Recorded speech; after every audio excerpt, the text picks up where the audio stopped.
Yeah. I went out there, they be looking out for me, but they be gang, so like the one set want me to be down with them, and Yeah. No. the Blackstones want me to be with them, and Yeah. GDs be with them, but yeah, I had to run it with them in Milwaukee, because that was when that little kid died, Yummy Sandifer. Yeah, I heard you sent a shout out to him. Yeah, I did a show that next day, after they just killed that kid. Yeah. Because you heard what happened, right? Yeah, they executed him. Right, they executed him, and I was out there when I did the show. The gang was in the fucking audience. The whole gang had like bought out the stadium. Damn. So I'm rapping to the niggas that just killed this little kid, Oh. and they all screaming out "Thug Life," and I felt bad. Like, wait a minute, they got it twisted. Yeah. So I started cursing them niggas out, like, y'all niggas is cowards. Y'all niggas cowards. Y'all killed that kid. Y'all niggas is punks, man. I hate all you niggas. I hurt all you. Them niggas start throwing shit. We had to shoot out in the stadium. Damn. It was tough, man. The whole gang tore up the whole neighborhood. But then I started getting letters from that area where all, like, the mothers, the girls was writing me, like, thank you for doing that, because everybody's scared of these niggas. See, that's what I want to do. That's right. I wonder if these gang niggas ain't going to get straight, then I want to take them out the gang. That's real. Because if they don't, it's making trouble on us. Yeah, because if you ain't part of the solution, then you part of the problem. No doubt. Therefore, you gonna be trying to whack us anyway. No doubt. See what I'm saying? So shit, business as usual. That's how I feel. But just Hey everyone, welcome to the 1804 show, chapter 2. I'm your host, Dollar Will, and this is another episode of 1804 History. Yeah, so before I start, hit the like button, comment, subscribe to the channel, the 1804 show, chapter 2. Now let's begin. So tonight, I'm going to be talking about Tupac, the night he stood up to the Gangster disciples. It was bad crazy. This is like a continuation of the Yummy Sandifer video. A lot of my subscribers on my YouTube wanted me to talk about this because I did a poll and stuff, so they wanted me to talk about this because I had a lot of votes on the post. So let's begin. And first off, Tupac was upset at the fact that Yummy Sandifer was murdered by his own gang, and he wanted to give them a piece of his mind. And everybody always say that it was the black disciples that did it, which it was the black disciples. But, they just don't know that it was like a mixture of them. There were black GDs, BDs, and GDs, and they pretty much bought all the stadium. It was packed, sold out concert. It was Labor Day weekend, and I got the flyer right here, which I'm going to edit into the video later, but they had artists like Tupac and Thug Life, Dramacidal, Escape, Spice One, HWA, MC8, Boss, Compton Most Wanted, Big Mike, Scarface, The Ghetto Boys, and many more. So this took place at the Mecca Arena, 500 West Kilbourne, downtown Milwaukee, September 3rd, 1994. So Tupac and Thug Life just released their single Cradle to the Grave, which was hot on the charts at the time, and they was on tour. So they was going to these different cities and stuff like that. So when news broke out about Yummy Sandifer getting killed in Chicago, that hurted Pac deeply. It affected him so much that he wrote a song dedicated to him called Young Niggas off of Me Against the World, track number 6. You guys should go check it out. One of my favorite Tupac songs and stuff. But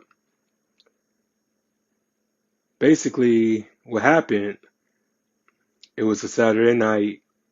They just got done performing, or whoever was on stage at the time, and Tupac went and grabbed Spice One. It was like, hey nigga, get over here. I'm finna go back on stage and stuff. So they get on stage, and Pac just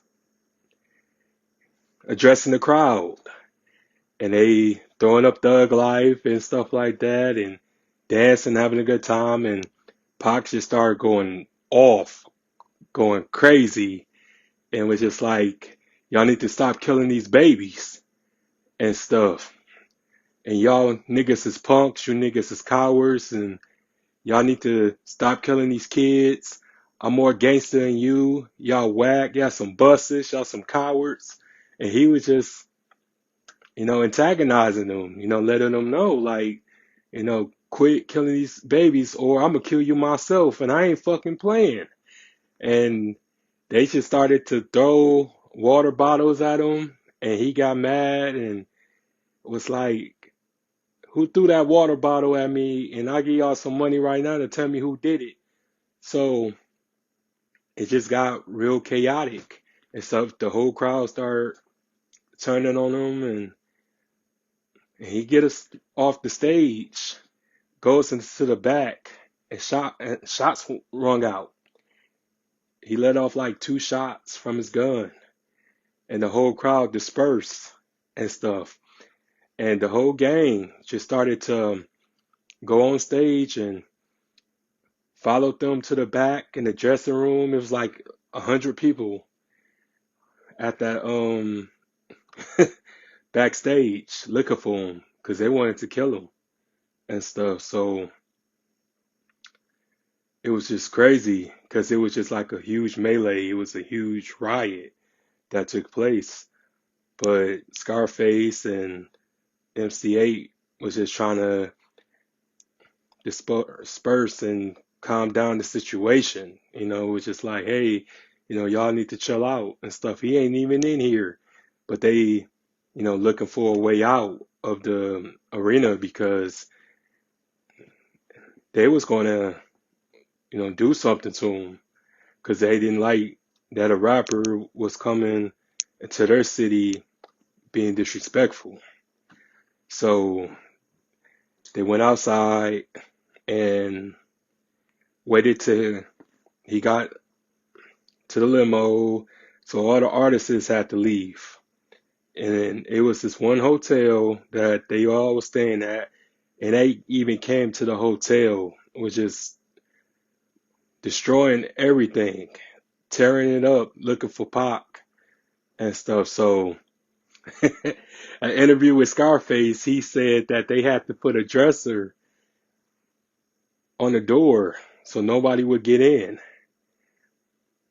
So they had hid all the guns and they put it somewhere, and it was just crazy. So the police came because they had to leave the same night.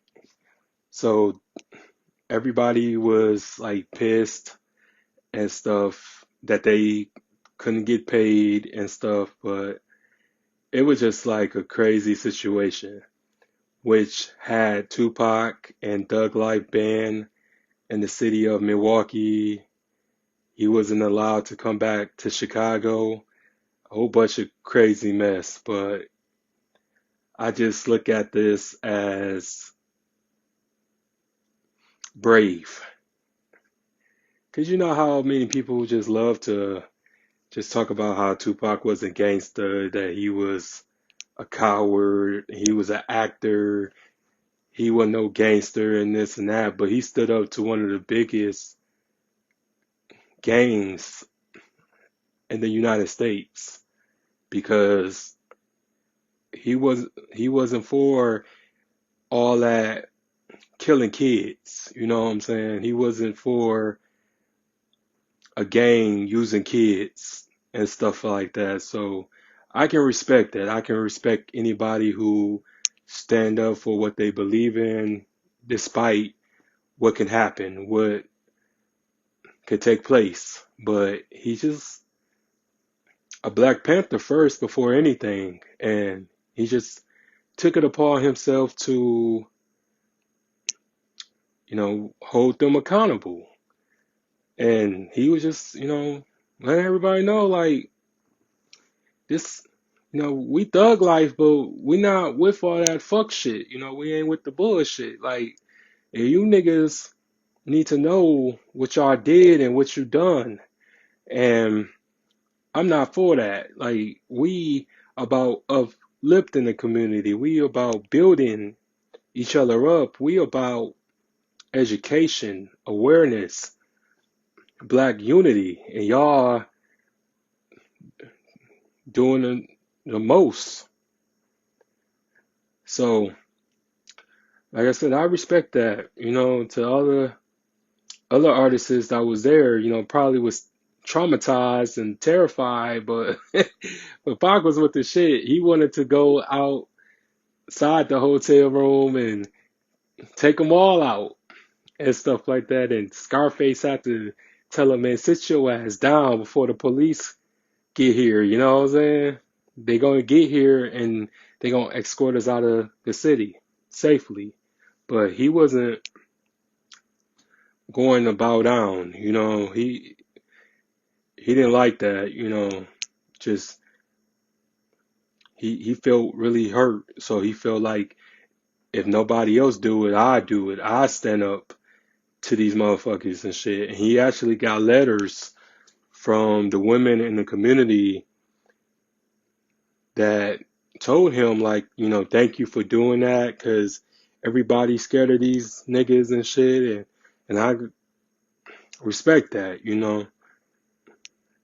And nowadays, these rappers won't even address something like that. These rappers won't even stand up to any street dudes who commit heinous crimes like that and murders. And I can respect that, as a man of integrity and stuff. And he, felt responsible because he's rapping and entertaining the people that killed this little kid, killed this little boy and his little girl, Siobhan Dean. So it's just one of those things that, just like he shot those two cops in Atlanta, like, he was more gangster, more thugged out than your favorite rapper back in the day, who haven't done anything that courageous, you know what I'm saying? So it can be it can be set in stone, because a lot of people don't know this story. And I just wanted to pay homage to Pac, man, one of my favorite rappers of all time. But it was just what he stood for. He stood for justice. He stood for peace. He stood for just being able to stand up for yourself and defend your community. And he's a Black Panther first before he's a rapper. And he did something that needed to be done, needed to be said. And regardless of how it ended, and they talk about, yeah, he ran. Yeah, of course, he was outnumbered, but it was just the fact, like, he had the guts to do it.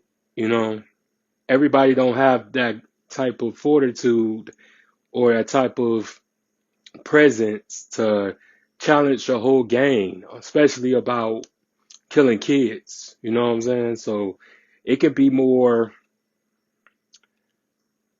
people that need to, call people out on these type of atrocities. So, but yeah, he was banned for Chicago and Milwaukee for a long time. I think they made peace because he went to Cleveland and stuff like that. Bone kind of helped him, meet up with the OGs and stuff like that. And then it was squashed after that. But But yeah, he wasn't playing that night. And they always say that Pac is crazy. He was all this and all that, but he was real. You know, he was a real one. And it's just sad that he ain't no longer here, that he got killed eventually. But you know, just the fact like he wasn't with the bullshit, and he called people out on that shit too.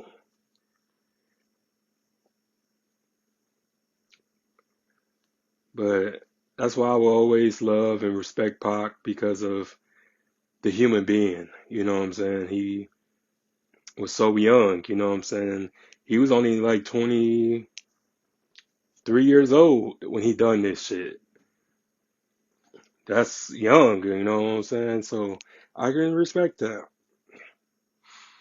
But yeah, pretty much that's the end of the story. I don't know if he was sued over this, because he was facing multiple court cases and at the time, so I don't know if he was sued for this, but it wasn't presented in any article that I looked up that he was sued. But I just think that it was just he was banned after that, and Milwaukee wasn't allowed to have any more concerts. But he eventually got away, and the rest is history, you know. But yeah, I'm out, y'all.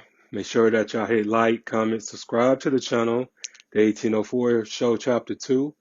If you want to leave a donation for me, Cash App in the description box, $, the 1804 Show Chapter 2. And I'm out. Peace. Have a good night. Bye. Tell me about the incident Tupac had in Milwaukee when he caught out the BDs for killing that little kid, Yummy Sandifer. Man, he was mad because a 8-year-old vice lord killed a 9-year-old gangster disciple, or vice versa, which way it happened. And Pac was mad about it like it was one of his kids or something. Like he was flipping the fuck out, like tripping, dude.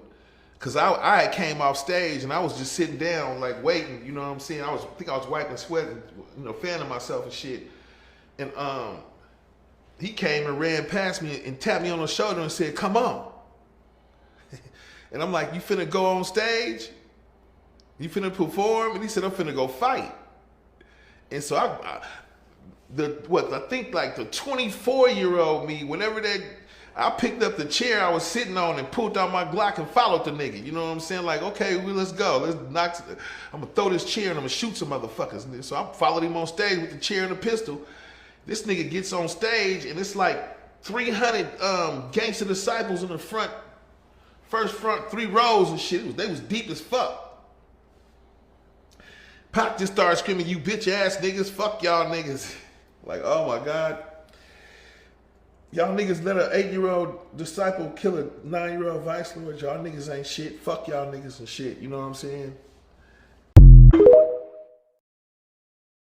I don't got the answers, but just from where I'm sitting at, I can see the only reason I ever came out and said, when I said I was living the thug life, believe me, it was all real. You know, and as sure as thug life is tattooed across my stomach, it will always be a part of me. But thug life is like the 12th grade. Some people graduate from high school and don't seek to do anything else. So they continually live the thug life. Some people want to go to college and want to go, hold on, let me pick up Yummy. Okay, ready? Roll.